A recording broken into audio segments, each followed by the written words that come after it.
Hello, everyone.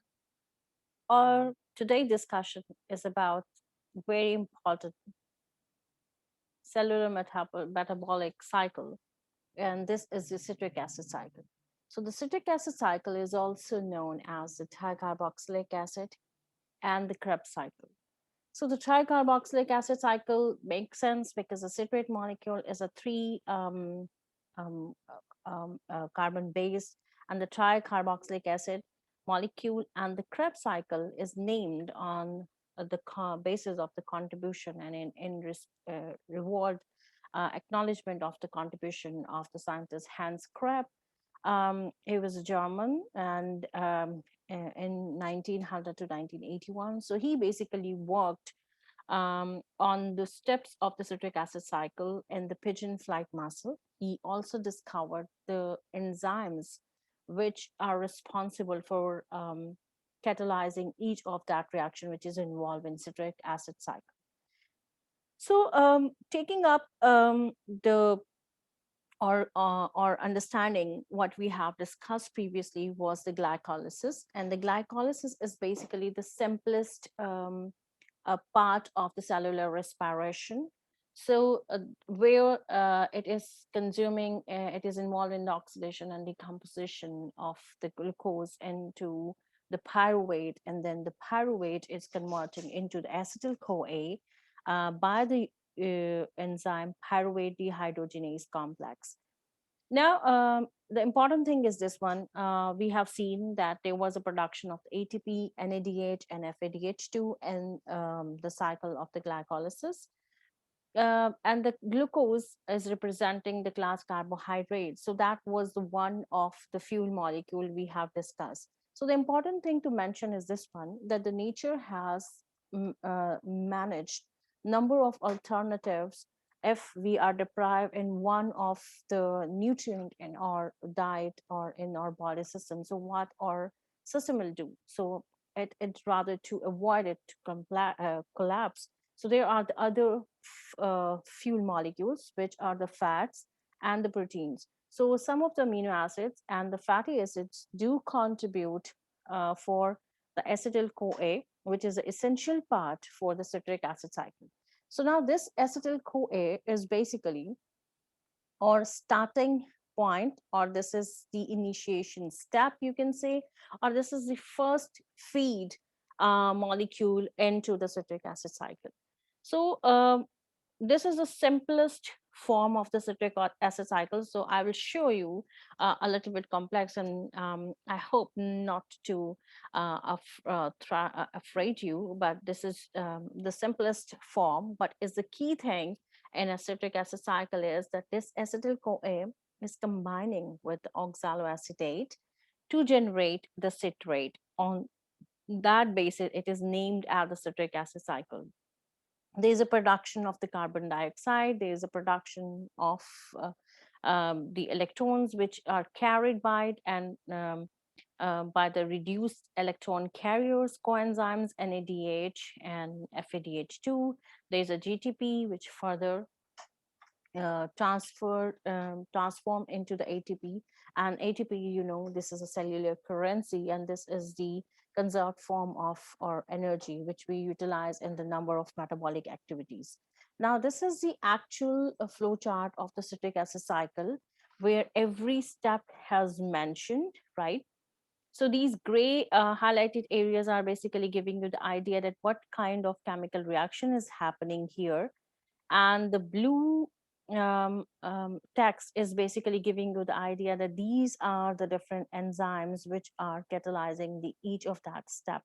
So here you can see there are mainly the 8 kind of chemical reactions which are happening. So this is the uh, combination of the dehydration, condensation, and there is a hydration, there is a phosphorylation, there is oxidative decarboxylation steps which are happening. And then we are getting the oxaloacetate, which is then again becoming the part of the cycle. So this cycle kept on um, going unless there is the enough amount, and it temporarily shut down for stopping the further increase of the product if some of the intermediate is already much in a quantity in our body system. So then our body use, if it needs some of the intermediates, it go for another alternative pathways, right? So now we will discuss one by one then what is happening in the citric acid cycle. So the very first step of the citric acid cycle is the production of the citrate, right? So here you can say this is the only cycle reaction with C-C bond formation, and essentially irreversible process. So the basically the enzyme which is responsible for this is a citrate synthase, because this is involved in the synthesis of the citrate, and there is an involvement of the water molecule, and we are getting coenzyme A at the end. So the coenzyme A usually mentioned in the literature as CoA and as CoA SH. So SH is basically important for giving you the complete structural information of this CoA enzyme, because this is a self-hydral group, which is the active functionality of this coenzyme A. So this is mentioning that now this is uh, after the removal of the acetyl group from the acetyl CoA, this is the self-hydral functionality, and this is the coenzyme A. Now, what was happening here? So acetyl CoA, which comes from either from the glycolysis after the pyruvate um, conversion into the acetyl CoA, or it is contributed through the fatty acids or the amino acids we have seen, right? So though in discussion we have described how this acetyl CoA has been formed from the pyruvate. So now this is combining with the 4 carbon molecule. This is a 2 carbon molecule, and ignoring this side, which is the coenzyme. This is the another part, right? And we are just counting this functionality here. So this is the 4 carbon molecule, and they are combining, and this is generating this 6 carbon structure, which is a citrate. And this is a tricarboxylic acid, right? So that's why this is named as a TCA cycle as well. So now you can see the delta G value is minus 32.2 kilojoule per mole. So from our previous discussion, I am hoping that you can guess that either that reaction is a spontaneous or a non-spontaneous if we have the delta T value which is less than the zero. So I just appreciate if you just comment and answer this in the video, that either you think this is a spontaneous reaction or a non-spontaneous reaction. So the second step is the isomerization of a citrate by aconitase enzyme, right? So aconitase enzyme is basically converting this citrate into its one of the isomer. This is the cis aconitate, and this there is a removal of water molecule. Of course, this is the dehydration step. So this acnitase is basically then further is isomerized into the isocitrate, and this is the hydration step. So this is the dehydration and then the hydration one.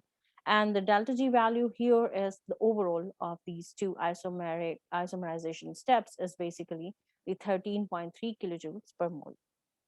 Now the third step is basically the isocitrate, which formed in the second step, um, dehydrogenase reaction. So the oxidation of the alcohol to ketone involves the transfer of a hydride from the CH, from this OH of the alcohol, to the nicotinamide cofactor, and this is a 3-step mechanism. So we will discuss all these 3 steps, that how this is happening, and this the dehydrogenase reaction has proceeded. So this is isocitrate, and these pink hydrogens are just to show you that where these hydrogens are contributing later, right? And what is still intact with that molecule. So the isocitrate is oxidized by hydride transfer to NAD positive or NADP positive, depending on the isocitrate hydrogenase isozyme. So which isozyme it is using, so then it may be the NADP positive or it is NAD positive. But in both cases, these are basically the electron carrier coenzymes, and they will get hydrated, they will get reduced by these hydride transfer from this alcoholic CH. So here you can see this is uh, the molecule which is formed. This is the transition molecule. It is a intermediate. So oxalosuccinate has produced, and the manganese, we have the trace metal elements in our body system.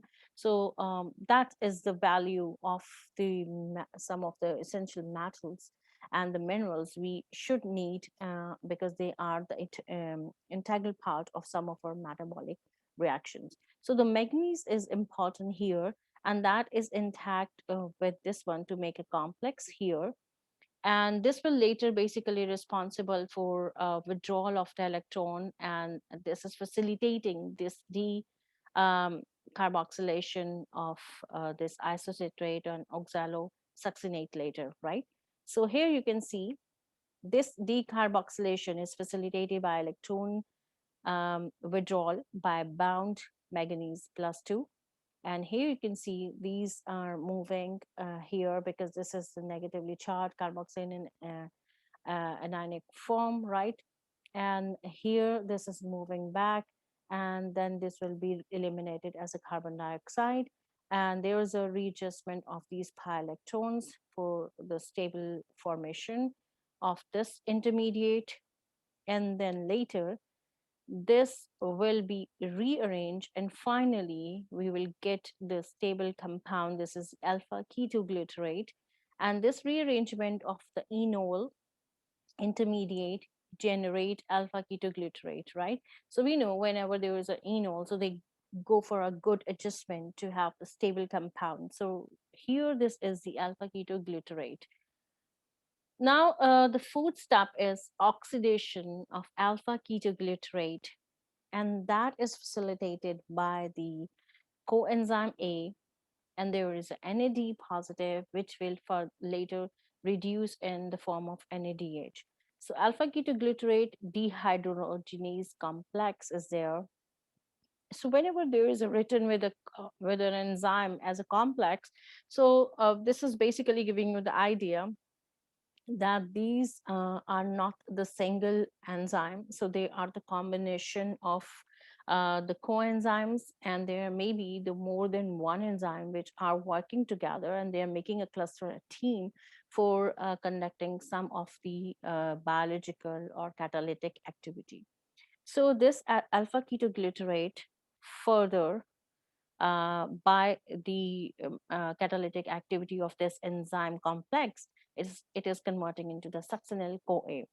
So there is the obviously the production of carbon dioxide, which we have shown, and the overview of this citric acid cycle, that there is the carbon dioxide which also produced in the different steps of the citric acid cycle. So the delta G value is minus 3.5 kilojoule per mole.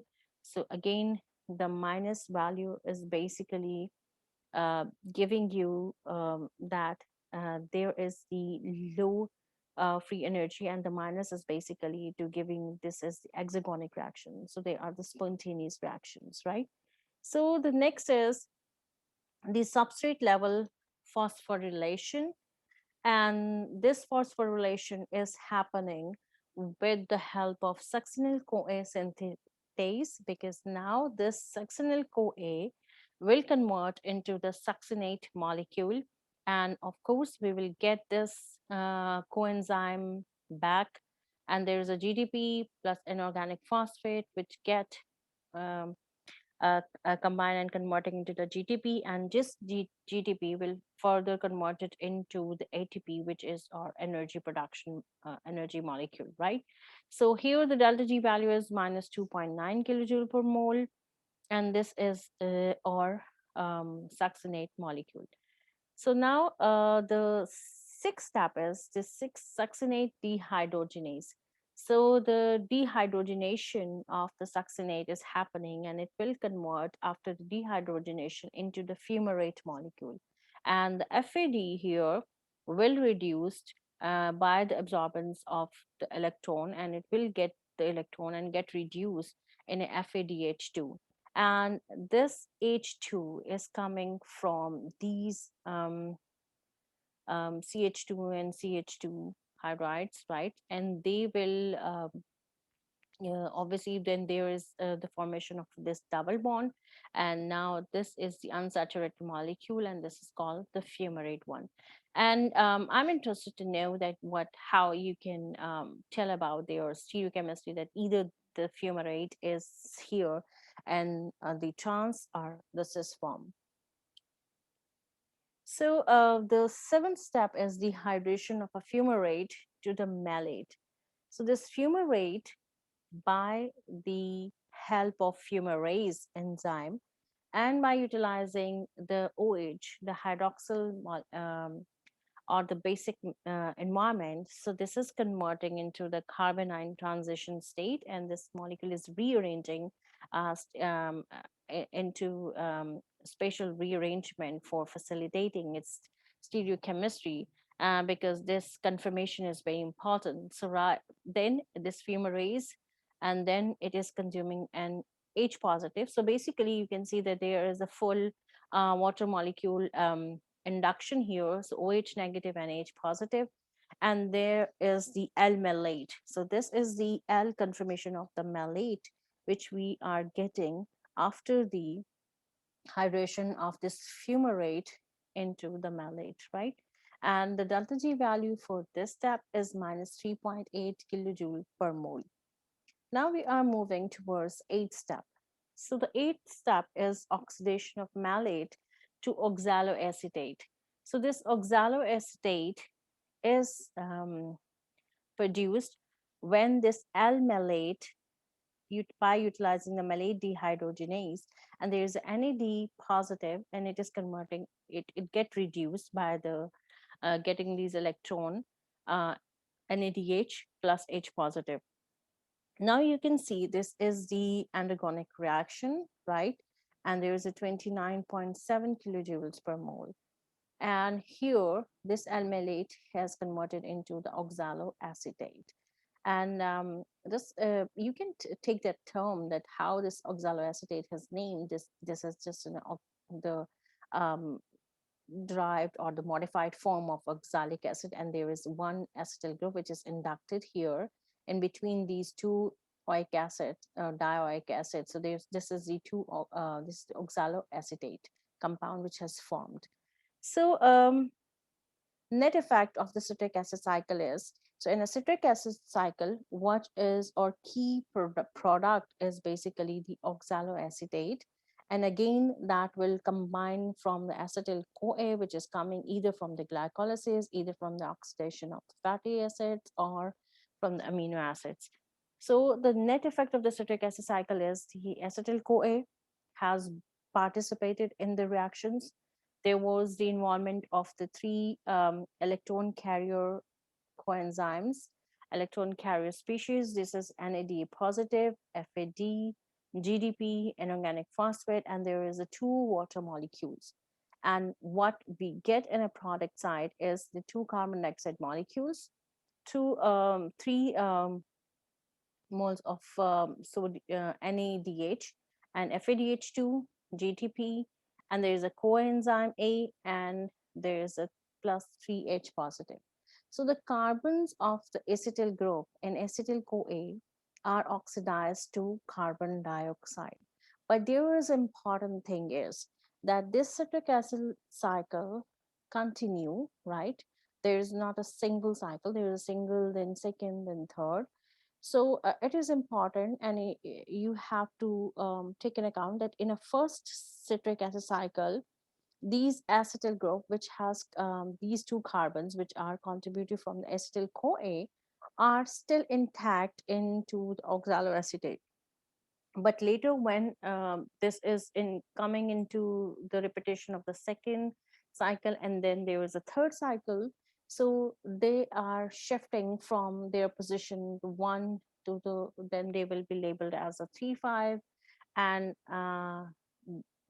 then this carbon is removing later. So at the third cycle, so one of carbon is still intact in the oxaloacetate, but the major of this acetyl carbon will remove in the second. But in first, they both carbon will still be present in our final product. So the electron from this process reduce NAD positive and FAD, and we will further talk about these electron transport and electron carrier species, and how electron chain um, pathway later when we will talk about these one. So the 1 GDP is formed per cycle. This can be converted to ATP. So intermediates in the cycles are not depleted, as I have already mentioned that they are not depleted. They are not the wasted waste molecules. So they are basically the important part of the other anabolic reactions in our um, metabolic activities. So the next is the overview, the direct and indirect ATP yield from these three major steps of the cellular respiration, which I have mentioned. That the it basically first thing is that it utilizes a fuel molecule to generate the acetyl CoA, and that could be the glycolysis, one of the example which we already have discussed. So then this acetyl CoA is introduced or fed into the citric acid cycle, and the later there is the oxidative phosphorylation. So by combining all of these steps, so what is happening here, that the total number of 30 to 32 ATPs are formed, and this is much amount of energy. So that's why we are able to conduct such an activities that either we are utilizing or intellectual, physical, and in our metabolic or in our body system, which we are not looking at monitoring by ourselves, but these are the number of molecules which are we are getting through these different steps of the cellular respiration pathways. So here, this asterisk is showing you as this is calculated as a 2.5 ATP per NADH and 1.5 ATP per FADH2. So these are the facts which we should keep in your mind, that this is a stoichiometric calculation, how these ATPs has been calculated.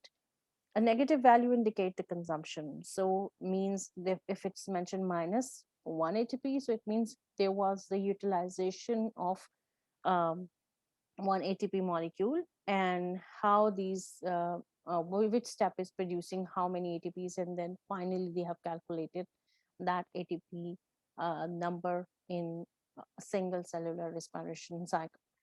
So this number is either 3 or 5, which is this one, the 3-glyceraldehyde 3-phosphate to 1,3-bis phosphoglycerate, which is a part or the step of the glycolysis.